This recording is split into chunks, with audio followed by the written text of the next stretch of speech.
Video like जरूर कर लीजिए और ऐसे वीडियो लगातार फ्री में पाने के लिए चैनल को तुरंत सब्सक्राइब कर लीजिए और बेल आइकन को जरूर टैप कर लीजिए ताकि आगे भी सारे वीडियो आपको मिलते रहे। यूट्यूब में फॉलो करते हैं तो प्लीज ये वाला फ्री टेलीग्राम चैनल जरूर ज्वाइन कर लीजिएगा। सारे नोटिफिकेशन सारे अपडेट यहीं पे आते हैं, ध्यान रखिए। दोस्तों आपकी लेखपाल वैकेंसी के लिए सारे डाउट दूर कर दूंगा मैं। इसमें नॉर्मलाइज स्कोर कितना चाहिए, परसेंटाइल कितना होना चाहिए, है ना, सब कुछ देखेंगे और वो भी फैक्ट्स के आधार पे। और ये वैकेंसी भी कब आएगी वो भी देखेंगे। सबसे पहले अगर मैं बात करूं, जो लेखपाल की जो भर्ती है वो आपको जनवरी या फरवरी तक देखने को मिल सकती है। नोटिफिकेशन कड़वी बात अगर मैं करूं तो ये फरवरी तक आ सकता है ना, दिसंबर जनवरी में मुश्किल है, आ जाएगा, अच्छी बात है। वैसे एक्सपेक्टेड फरवरी तक ही है कि ये फरवरी तक आएगा। ठीक, पहली बात।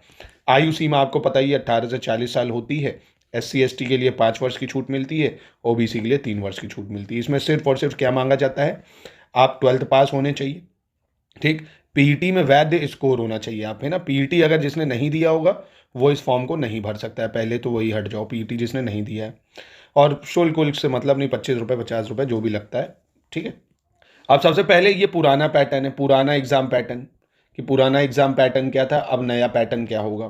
पहले अब ये भी कहा जा रहा है कि CCC भी मांगा जा सकता है, लेखपाल में CCC भी मांगा जा सकता है, पर मुझे मुश्किल लग रहा है क्योंकि पहले से इसकी जानकारी अगर मतलब मांगा जाता तो पहले से नोटिस इस पे आ जाता अब तक, क्योंकि फिर लोग कहाँ कर पाएंगे, फिर लोग आवाज़ उठा देंगे।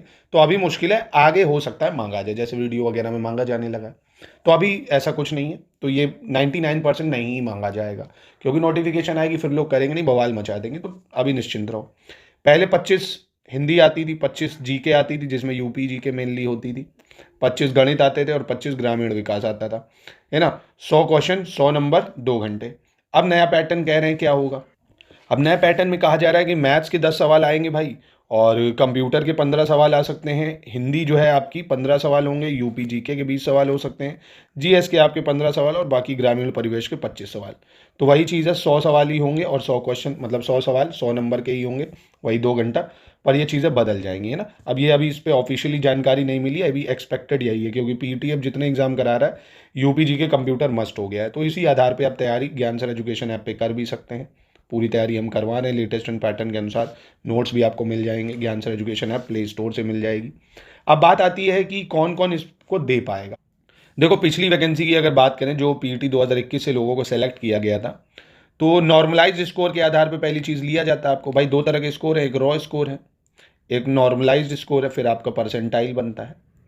अब नॉर्मलाइज स्कोर पिछली बार अनारक्षित लोगों को 62.96 लोगों को लिया गया था, मतलब जनरल वालों को 62.96 लिया गया था, अनुसूचित जाति 61.80, अनुसूचित जनजाति वालों का नॉर्मलाइज स्कोर इतना, OBC वालों का इतना और EWS वालों का इतना। अब अच्छा, पद कितने आए थे अगर आपको पता हो, 8085 पद आए थे। कितने आए थे, 8085। और PET जो था, PET एग्जाम, इसको कितने लोगों ने दिया था अगर आपको पता हो। पहली चीज़ 8085 थे, शॉर्टलिस्ट करा गया था 2,47,667 लोगों को, 2,47,667 लोग, जो कि 30 गुना से थोड़ा ज़्यादा था, कह सकते हो आप 30 ही गुना लगभग मान सकते हो, 30 गुना लोगों को बुलाया था। गणित समझना इस बार भी क्या है, अगर 8,000 पोस्ट आती हैं तो 2,40,000 लोगों को बुलाया जाएगा। अच्छा, 2,47,667 लोगों को बुलाया। PET जो रिजल्ट है वो कितने लोगों ने एग्ज़ाम दिया था, तो वही 18 लाख लोगों ने एग्ज़ाम दिया था। PET का 18 लाख लोगों ने एग्ज़ाम दिया था।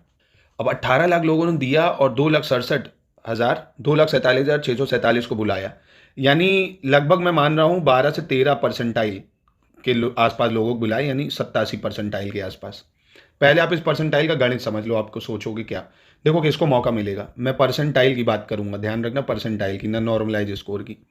इसका गणित क्या है इसको समझो। जैसे मैंने माना आपके 98 परसेंटाइल आए, अगर आपके 98 परसेंटाइल आए तो आप 100 लोगों ने एग्जाम दिया, तो आप इन 98 लोगों से ऊपर हैं, आप टॉप 2 में आ गए। आप किस में आ गए, टॉप 2 में।